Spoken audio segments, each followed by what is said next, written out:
Welcome to the lectures on modern digital communication techniques. So, in the previous lecture, we were discussing about the performance of orthogonal signals, Emery orthogonal signals, and what we found is an interesting result which is in contrast to the situation of Emery PAM, is that as we increase the constellation size, we found that the required EB by N naught decreases, or we could say that given a particular PB, the EB by N naught decreases, or given a particular EB by N naught, the PB decreases, which can be visible from this particular figure that we have drawn. Is that as we increase the constellation size, if we keep the constant PB and we want to increase m from m equals to 2 to 4 to 64, the required EB by N naught decreases. Right. On the other hand, if we have to view it in a different way, that I want to keep the constant EB by N naught and I keep increasing m from m equals to 2 to m equals to 4 to m equals to 64, what we find is that PB keeps on decreasing. So, the question that remains with us is, if we keep on increasing m indefinitely, then what is the impact on EB by N naught, that means on this side, or what is the impact on probability of error. So, technically we could say that as we keep increasing m, we could in the limit almost make PB vanish, right. So, if that happens, we should also be able to travel on this direction. So, what is the EB by N naught that we reach is the other important question. To partially answer that, what we could do is, let us write down for orthogonal signals the signal structure as we have here. So, for this signal structure, we know that the distance between any two constellations, the Euclidean distance, is root over 2 e. That is, it is the constant distance, and this is what we have been trying to explain in the previous lecture, that all the constellations are equidistant from each other. So, for 2 dimensions you can easily visualize this. That means, for 2 dimensions you could easily visualize that this is one constellation point, this is another constellation points. In 3 dimension, if this is x, y and z plane, then possibly we could have it this way, but beyond that it is left to our imagination. So, if we imagine them to be some orthogonal dimensions, a particular signal is equidistant from all others. If we take any other signal, that is equidistant from all others. That means, the distance between the constellations is the same. That means, that is the minimum distance of the constellation. So, at this point we would like to recall the discussion we had in the lecture before the previous one. Is we explained that why the minimum distance of constellation plays a very important role in, or plays a dominant role in, the error probability expressions, right. So, taking that and we did write the expression in terms of d mean squared, that is the distance between the two constellation points, the minimum distance. So, here what we find is that since distance between the constellation points remain the same, therefore, the probability of error should not be affected, that is the premise. So, for k increasing, as we increase k, as we increase m, d remains constant, right. This is the basic thing that we have, whereas the Es is the signal energy, that is k times Eb, because it is a signal energy, there are k bits per symbol, and Eb is the energy per bit. So, if there are k bits, k multiplied energy per bit is the energy per symbol, where there are k bits per symbol.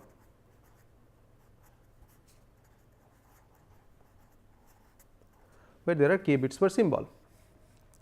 So, now some things could be a bit clear, in the sense that as we increase k, we are actually increasing Es.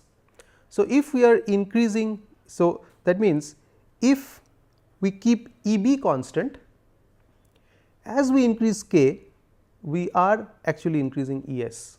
So, if Es increases, that would mean D increases.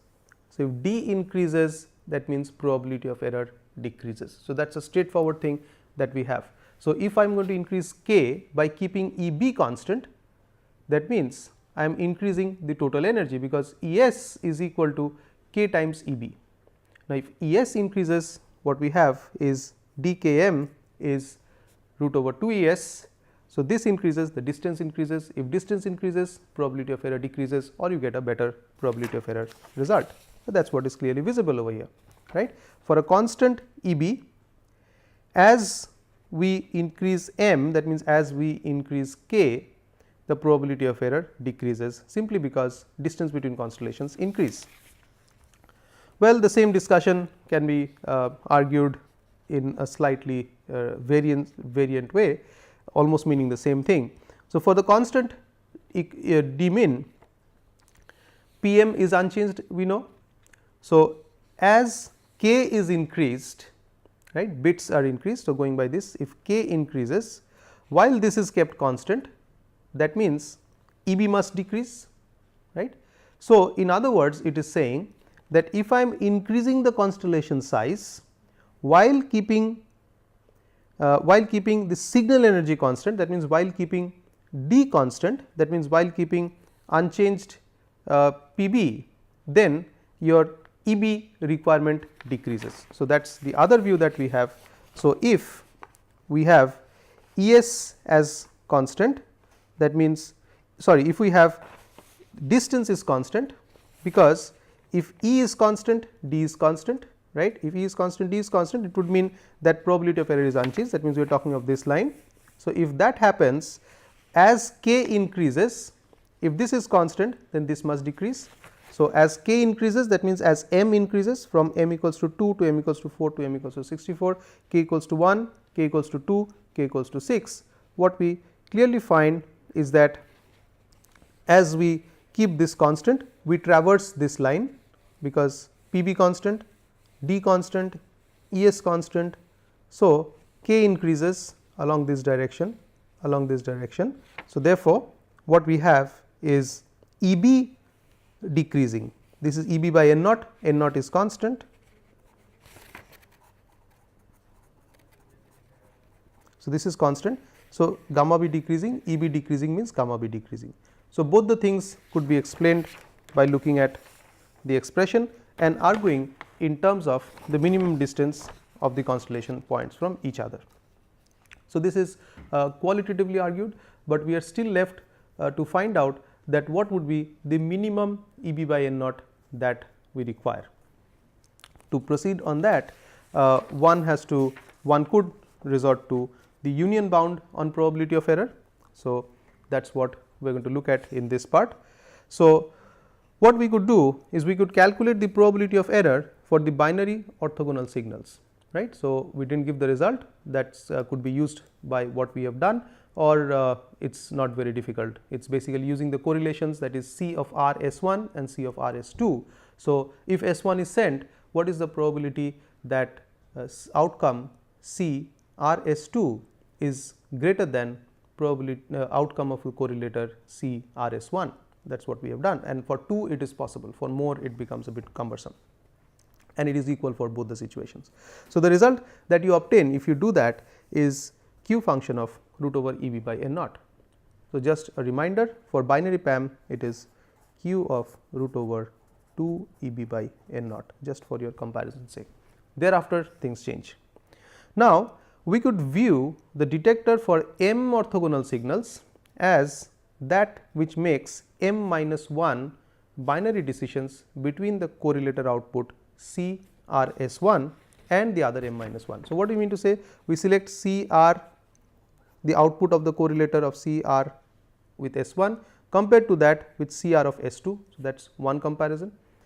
We could again compare C R S1 with another, we could again compare C R S1 with another, and so on and so forth. So, we could compare with all of these correlator outcomes.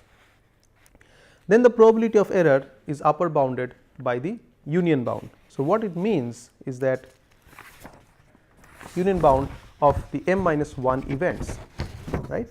So, if EI represents the event that the correlator output of R with SI is greater than correlator output of R with S1 for I not equal to 1. That means correlator output S2 is greater than this, S3 is greater than this, S4. So, any particular is the event EI. So, C of R S1, that means if fifth correlator output is greater than the first correlator output, that is the event E5, and so on and so forth. Then probability of error is the probability of the union of all these events, right. That is true because it is orthogonal signal.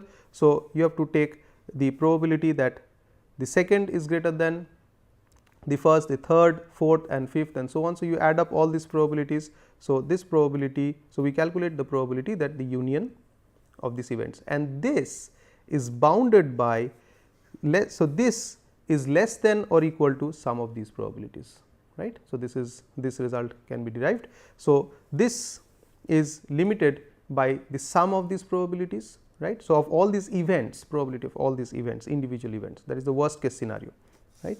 So, the probability of error is m minus 1. Now, since all these probabilities are equiprobable and there are m minus 1 events. So, p m minus 1, that is m minus 1 because they are all equiprobable. So, this in our case would be given as m minus 1 p 2, 2 indicating binary comparison between any two, and that probability of error we have here, we given over here.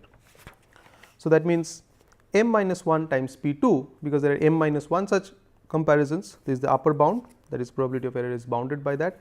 M minus 1 q function of whatever we have here is what we have used there, which can be further said to be less than m times, because we are ignoring 1 for large values of m. You may keep 1, but this helps us in finding some bounds, right. So, now what we do is we use the Chernoff bound for a q function. So, q of root over E s by n naught is less than or equal to e to the power of minus.